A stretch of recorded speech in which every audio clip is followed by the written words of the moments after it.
Hi, good afternoon.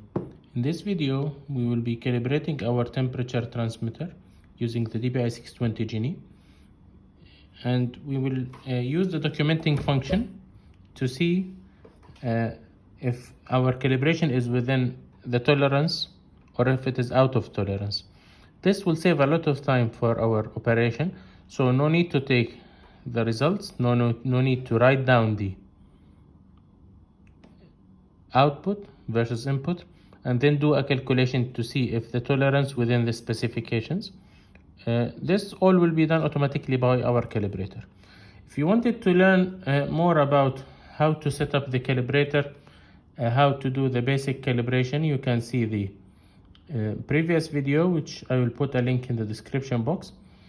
That video will show you how to do the basics in terms of connection, selecting the channels, selecting the functions, and so on. So I will do that quickly now because we already covered that in the previous video. Then the main thing we will do today is we will take a look at the documenting functions and the data logging function. Okay, so to remind you, we have the Yokogawa temperature transmitter. This transmitter has a range of 0 to 100 degrees Celsius. The input is RTD PT100 and the output, of course, is 4 to 20 milliampere. And as you can see on the terminals, we don't have any power supply. We will get the power supply from the calibrator itself. Okay, to configure that, we will need to use the calibrator function. Swipe. I will go to electrical tasks. I will select to simulate an RTD and from channel 1 and to measure the milliampere on channel 2 with a power supply. So this is simulate channel 1 RTD, measure milliampere with power supply, and these are the connection guides. Green on green, blue on blue, all are covered in the previous video.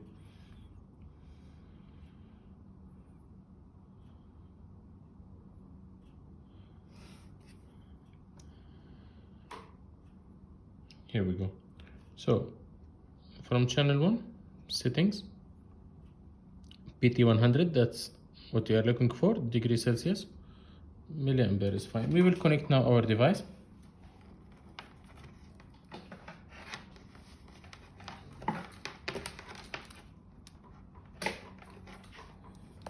Okay.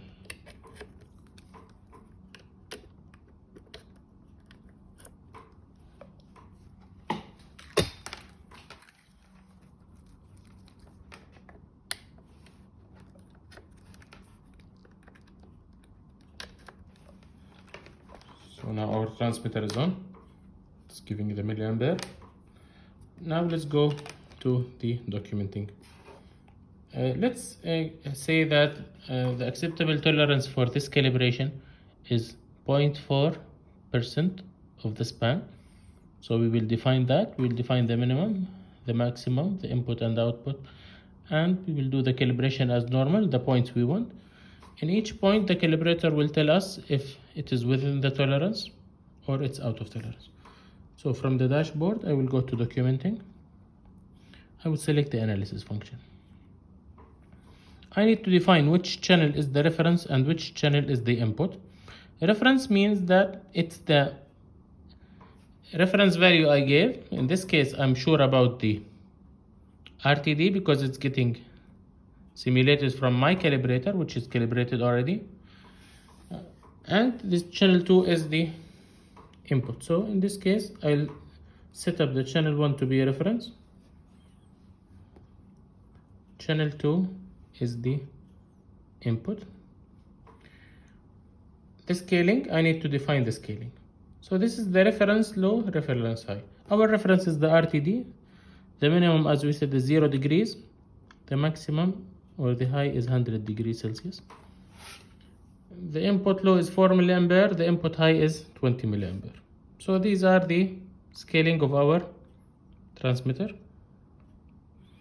The error type is the percentage of reading or percentage of span. In our case, we wanted to do a calibration.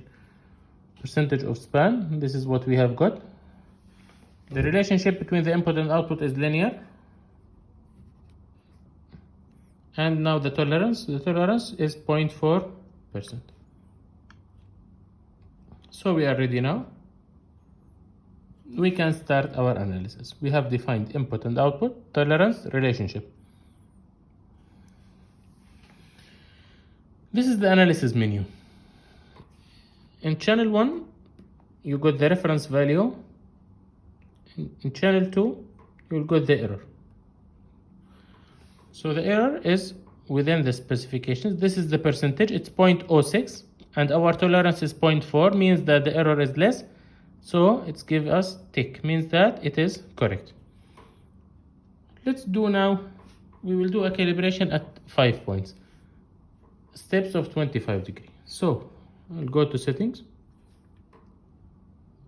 automation, I'll select percent step. The percent will vary between 0 and 100 degrees Celsius.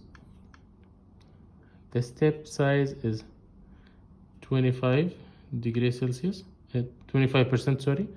The dwell is the settling time, 15 seconds. Auto repeat, no need, we'll do it just one cycle. Now our calibrator is ready to do. We will just run the procedure and then go to analysis to see. So I run from here, then I'll press this to minimize the other menus and maximize the analysis. So we started with 0. Now the 0 point is giving an error of 0.06, which is within the specifications, so it is right. In 15 seconds it will go to the next step, which is the 25%, which is the 25 degrees Celsius. Let's wait for the reading to settle. Again, it's within the specifications, 0.02. Let's see at 50.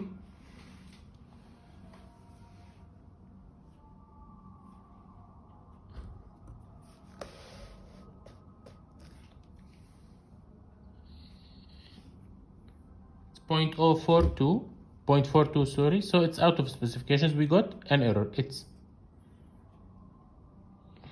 out of specifications.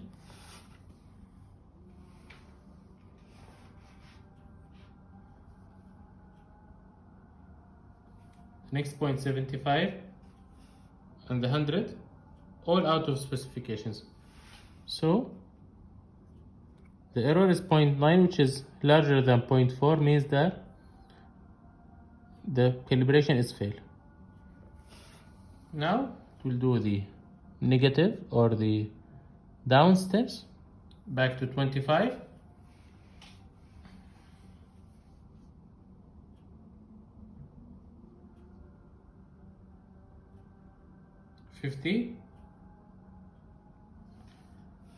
As we notice, as the reading is more, the error will be more. So it looks like an indication that there is a full scale error, not zero error. Because 0 point is fine, 25% is fine, 50% is fine, but the error is getting bigger. So this is an indication that there is a full scale error. See, the 25 is also within the specification. Now the 0. So we did our calibration automatically. We did not change anything by ourselves, and the error calculation was done by the calibrator.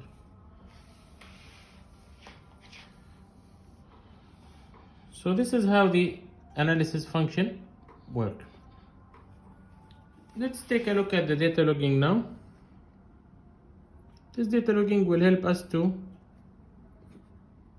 store the input, the readings on the device memory, then we can take it to the PC by a USB stick. So from the dashboard I went to data logging, setup, recall, transfer or delete. We want to set up the data logging. The storage is on SD card, or I can put it directly on the internal memory, but I'll put it on the device SD card. File name, let's call it TA, for example. The trigger is periodic. I can trigger the capture or the logging either by key press. So when I'm feeling comfortable with the reading, I'll press on the key, it will store, or I can do it on periodic. So I'll define maybe every 5 seconds, 10 seconds, it will capture the reading. Let's keep it on key press.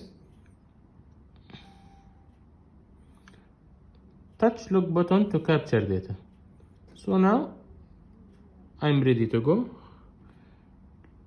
I will do the calibration 0, 50 and 100 only. So at 0 point, this is the milliampere. I press on this button to store the reading. So now it's stored. As you notice, when I press on the store button, this will turn into, or will flash red. Let's do the 50 degrees now. This is the 50 degree, the second point. Let's wait for the readings to settle.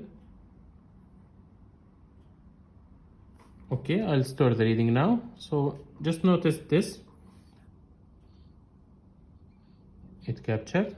Now I'll go to the 100.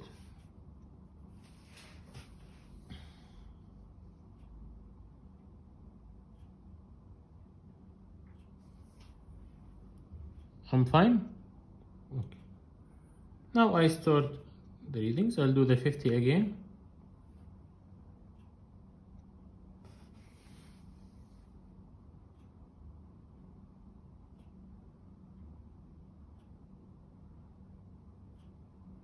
Stable. And just paying your attention that you need to set up the channels and the units and the automation before you start the data logging, because you can't change the functions while the data logging is running. Store. So I store.